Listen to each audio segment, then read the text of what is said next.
Ladies and gentlemen, welcome back to the channel. It's been a while. We've been busy. We've been very busy. It's hard to film stuff when you're busy. But today is also a busy day, but it might be a little easier than the other day, so I figured we'd try to do something. Let's see where to go from here. I guess I'll update you on the last video. That red Chevy that had all those problems, he decided not to fix it, or he's gonna take it home and work on it over time, you know.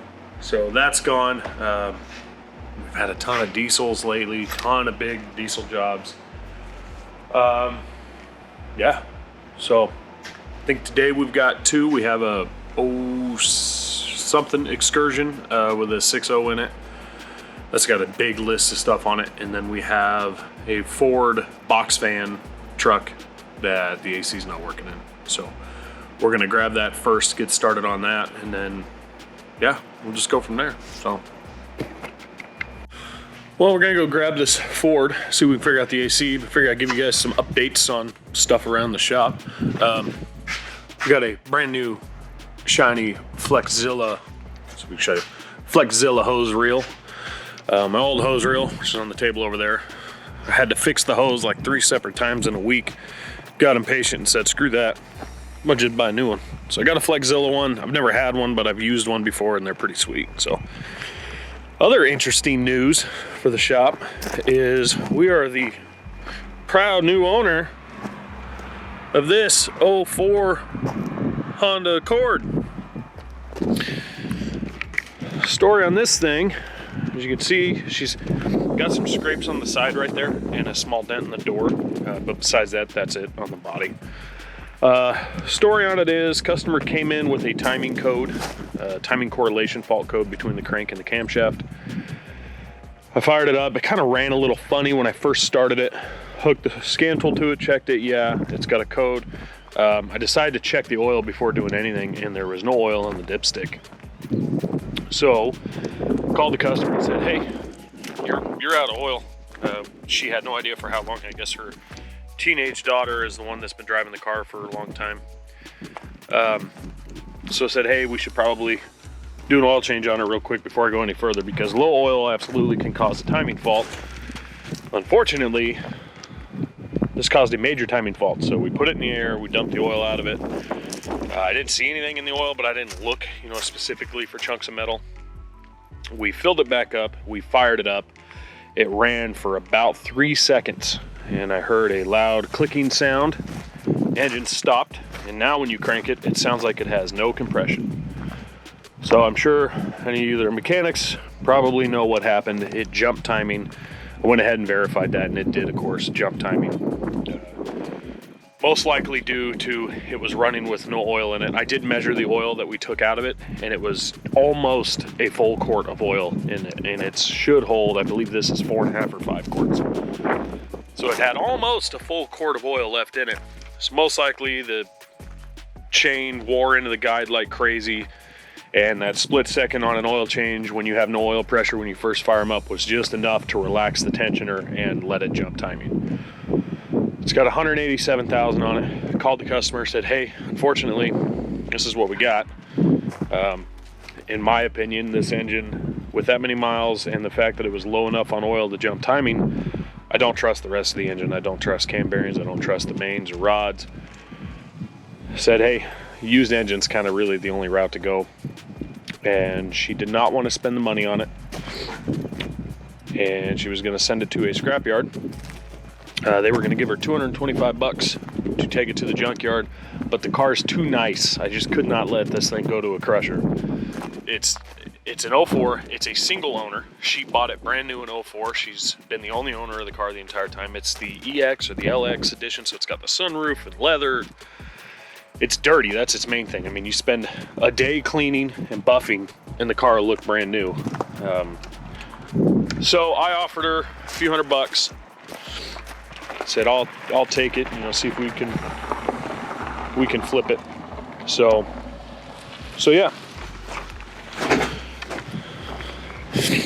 So that'll be a winter time or a slow time project. We'll flip it. This sweet hot rod, that's done. That's one of the gigantic diesel jobs. It's got a 6-liter in it. It was leaking from the oil cooler gasket, so we did oil cooler. It also had a hole in the radiator, so we did that too. And then this is our victim today. It's a good customer of mine, fire extinguisher company. This van has no AC, according to the driver. So let's get in here, do a little verification of that. Oh my goodness. Try not to show any personal stuff. There, steering wheel's not personal, right? Let's fire it up and see if the AC does anything.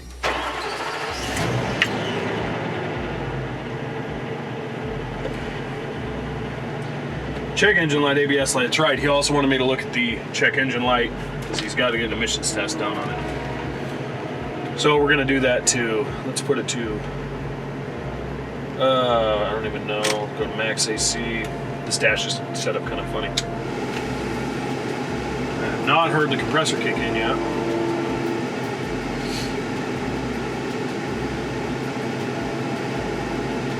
It doesn't appear to be blowing cold at all.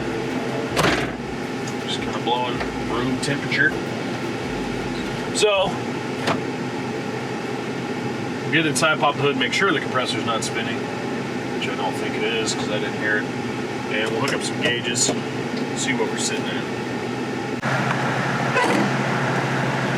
Somewhere there's a hood latch. Remember on these vans, put it low, they put it low. Hard to do one-handed.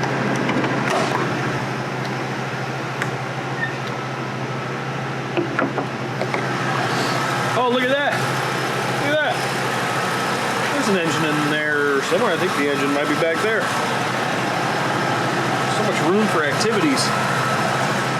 Well, let's go grab a light, see what we can see if the compressor is spinning. Don't think it is. Then we'll put some gauges on her.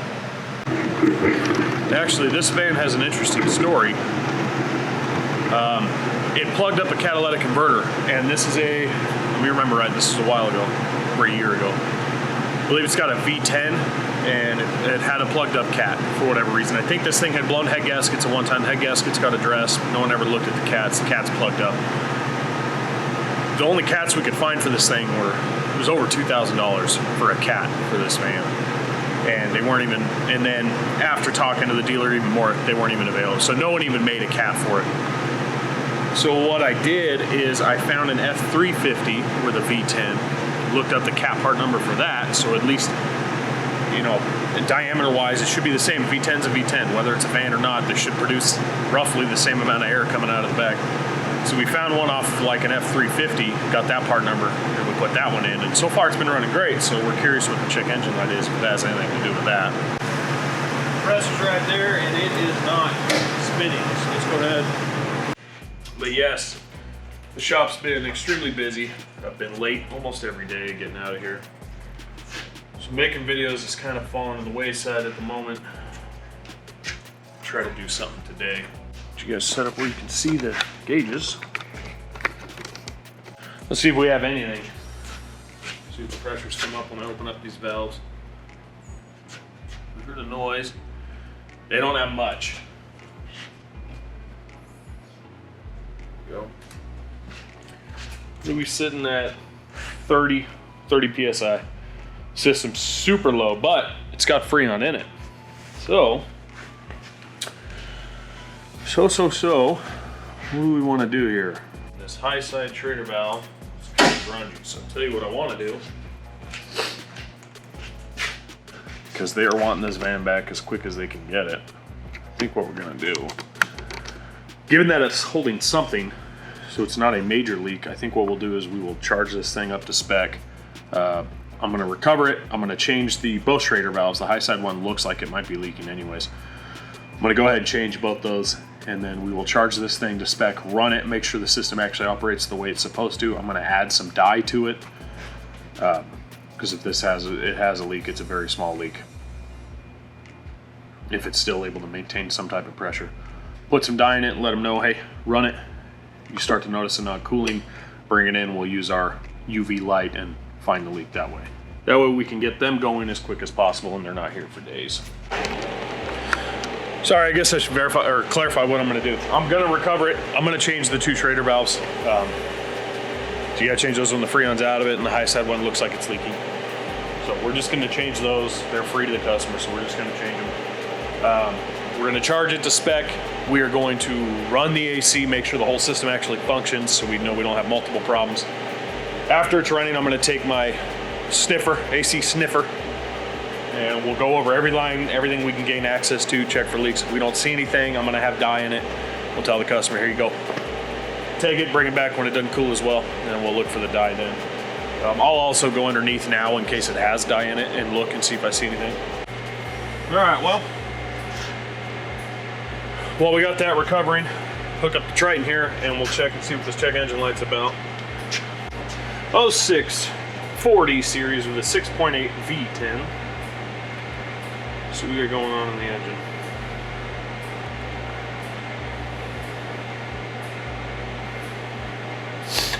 Fuel rail pressure sensor A, circuit range performance, fuel level sensor, high input.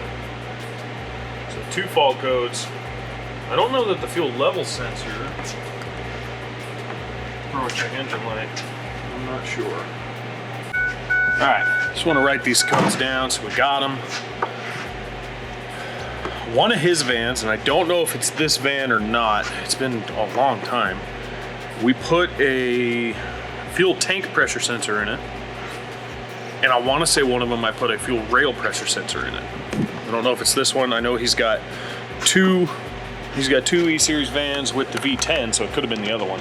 I'll have to look at the history on this one and see. We got the AC recovering.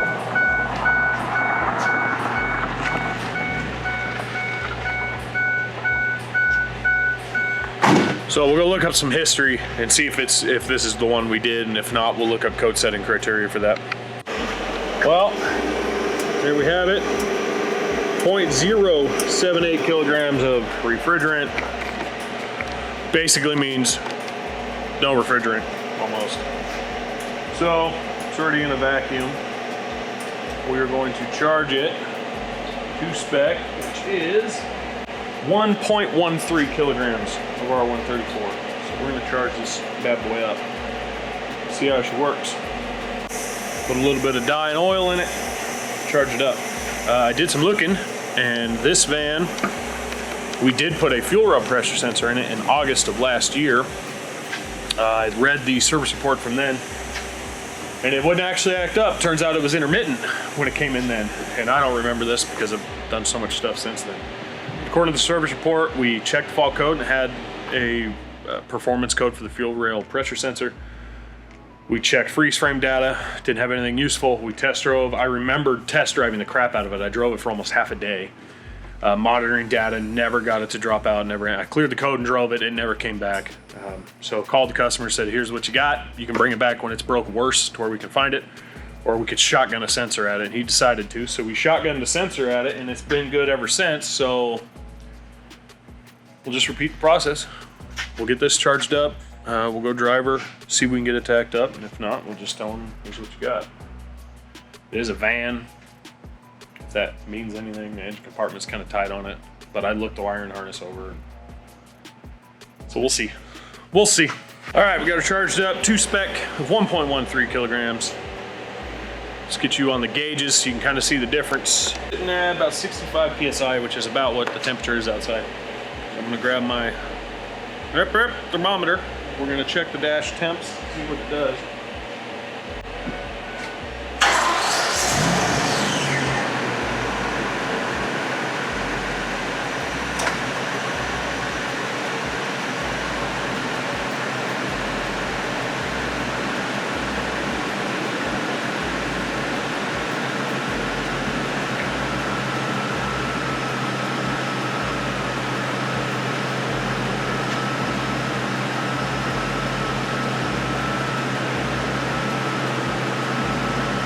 Not doing what I expected it to do.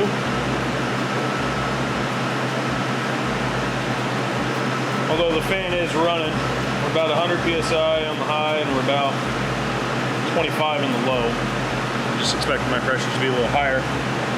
It's kind of cool in the shop and that fan is spinning, so it's cooling well.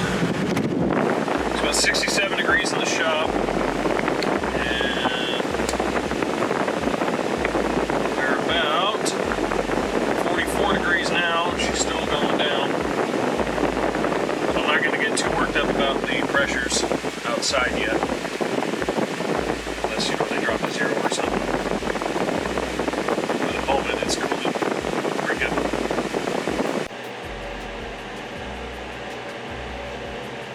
We'll get the machine unhooked. We will get the scan tool hooked up, go for a road test, and watch our fuel oil pressure, see if we can get that to drop out. We'll have the AC running the whole time so we can make sure it works going down the road. But I suspect we just have a small leak somewhere that's slowly bleeding off. We'll see what it does after we get some ram air across the engine and stuff like that. See if our compressor cuts out, quits cooling.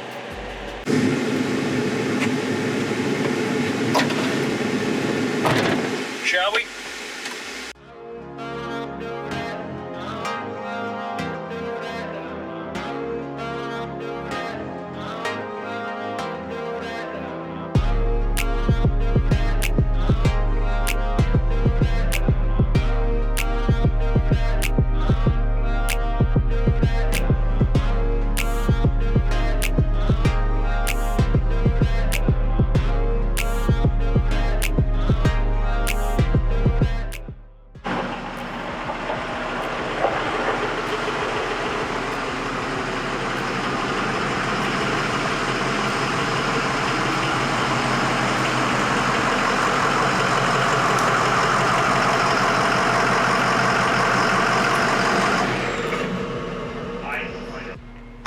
All right, well, as you can see, this isn't that E450 anymore. I called the customer on that. He wants to just take it, so the codes are cleared. He's just gonna take it, get the drive cycle done. If the code doesn't come back, he's just gonna go get an emissions test done. AC's cooling well. I went ahead off camera and used my, my brain's not working today, my leak detector. It's, I call it the sniffer. Ran it over the condenser, everything I could reach, all the AC lines around the compressor. The compressor's pretty grungy. Nothing seems wet, but I didn't pick anything up with that leak. So it's got dye in it. He's gonna take it, and when it starts to not cool so well again, he'll bring it back. We'll use a UV light and find the leak. So that one is done. That was basically just a recharge. He didn't want to worry about the codes or anything right now. This Excursion, this big monster that took me 30 minutes to get onto the lift because I had to pull the steps off. It's got a lot of stuff. We're doing, what are we doing? We're doing rear brakes. We are servicing the rear differential, servicing the transfer case. We're putting 4 glow plugs in it on the driver's side because it has one bad one. He wants to do all 4. We're gonna put a glow plug harness on that side because that harness is kind of all chewed up and broken apart. We're gonna put a fuel filter on it and a front right wheel bearing assembly. But because of COVID, my parts deliveries are all freaked up. Or I may not have that today, which is upsetting because I ordered it 2 days ago. So we'll see. We got a bunch of other stuff we can do until then. So I guess we're gonna get started with the easy stuff. Put some brakes on this bad boy. All right, let's get the wheels off of here.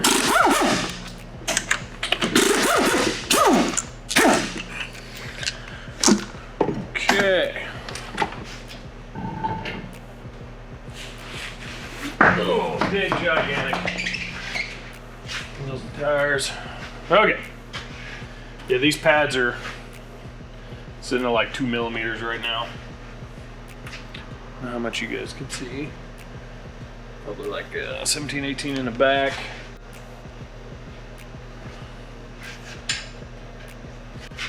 All right, so we're gonna get the caliper off, and then we'll take the bracket off, get the rotor off. Clean, reassemble. That's the plan thus far. Close these up.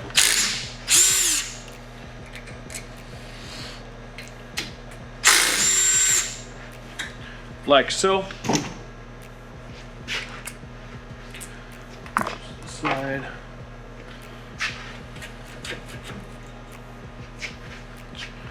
Trying to get just some better angles here. It's hard to show you guys what I'm doing when I gotta see what I'm doing, but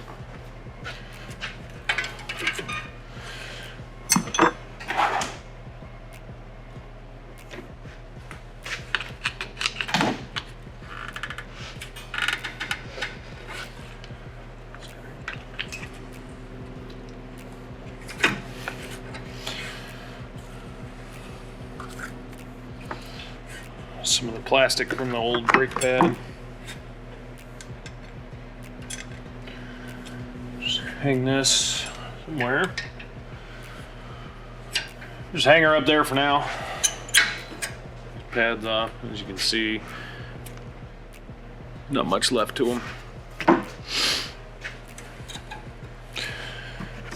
Front brakes on this look good. I don't know how much more we're gonna show today. A lot of this is just gonna be pretty boring. Nuts and bolts, you know, servicing the diff and doing this and doing that. So I just go through these brakes and call it good. But yeah, this one came in with a check engine light. Actually had a bunch of codes. I had a number, I believe number 2 glow plug. This was last week. Number 2 glow plug fault. It also had a couple of fan codes because this has an electronic viscous fan, kind of like Chevy Trailblazers used to run. That's what a 6-liter runs. They have it's a viscous fan, but it's got basically an electronic valve on the front of it that controls speed. And it's got a speed sensor in it and all that. Well, the guy who owned this before this guy took that off and put a mechanical fan on because he figured that was better, or whatever his reasoning was. So, hence the fan codes. Okay, there's a brake rotor. These are parking brake shoes. They actually look really good. These might have been replaced at one point. Got a lot of meat on them, anyways. And they don't look all shiny like they've been driven with the parking brake on. So that's good. Grab some brake clean. We'll wash all this off. Brake pads here. I don't believe we have a front and a back brake pad. I believe they're the same all the way around.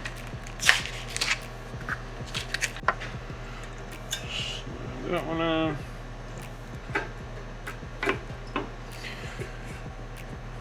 Okay.